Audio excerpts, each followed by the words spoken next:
We glorify your name. Amen. We live in a time defined by urgency, volatility, and change. The landscape of the world is shifting rapidly, and questions of our time often overwhelm the answers we seek.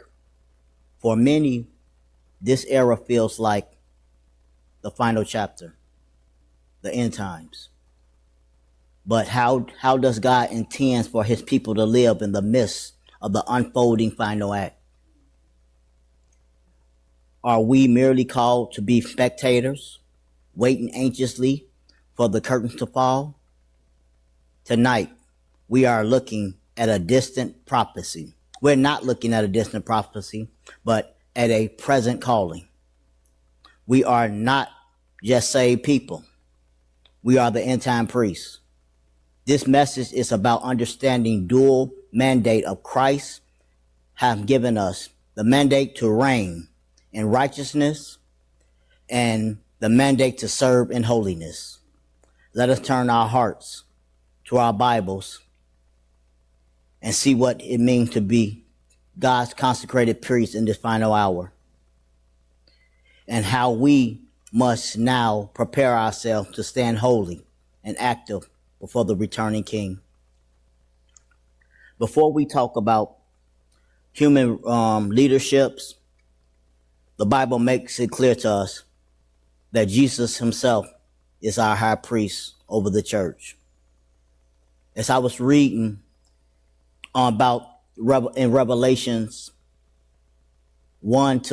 chapter 1 to 3, it starts to break down the church and what we're dealing with. Every modern leader and every believer fits into one of these priestly roles. If we had time, I would love to go through chapter 2 and 3. But one thing, as I looked at it, it tells us it shows us that we have a compassionate high priest, because he's basically evaluating us, looking at how we live in our lives, checking our hearts, and then start to tell us our pros and cons and what we need to bring back or be delivered from. So we're gonna go to Hebrews 4 and 14 that gives us and start to explain our high priest. I'm going to start at 15.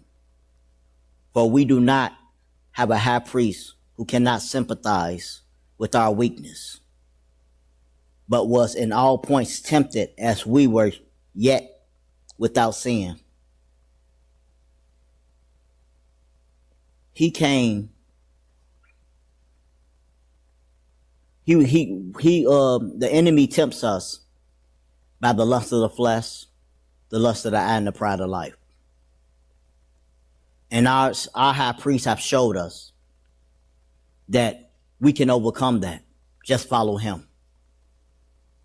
Not only he's the head of the church, we got to understand when we start to speak on leadership, that's who he was addressing when he came to us in St. John 3 and 16. He was addressing Nicodemus, telling us that you will not perish but have everlasting life if you follow the steps that I have for you. Let's go to 3 and 16 for a moment.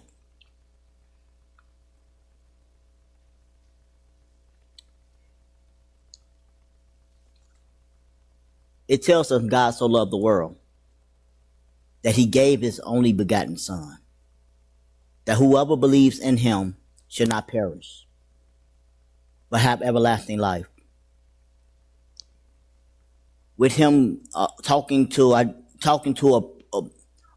prophet, a Pharisees, who was a religious leader, he's breaking down how do we get to the place of a true identity in him. And that's what he want to restore back to us.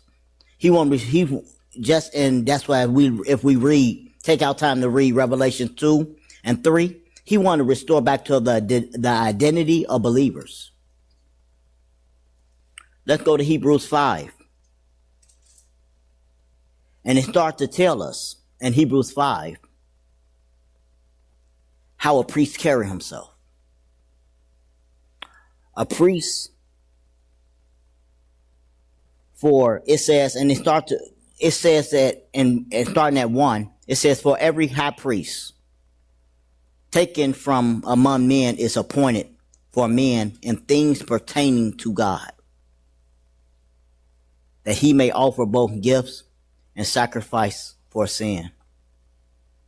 He can have compassion on those who are ignorant and going astray, since he himself is also subject to weakness. We as priests got to understand, we do have to have compassion just like our high priests. And the purpose of we are here to be the light in the time of darkness. And don't get lost don't get lost with a title, because you got to understand that we are subject to weakness as well. This weakness is to keep us in a place where we are humble. This weakness is to keep us in a place that we are walking in a contrite spirit, because that's how we bring sacrifice to him.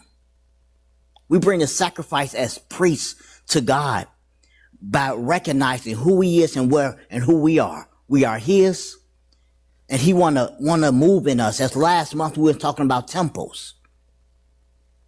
Let's go to, and when he started talking about temples, it brought us to a place where now we're talking about end time priests, and he brings that same thing about temples up. And I want to say 1 Peter 2 and 5.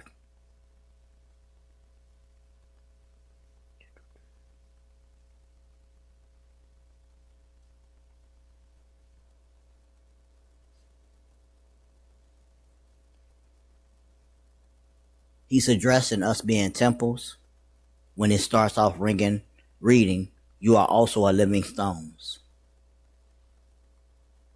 and are built up a spiritual house, a holy priesthood, to offer up spiritual sacrifices acceptable to God through Jesus Christ. We are living stones.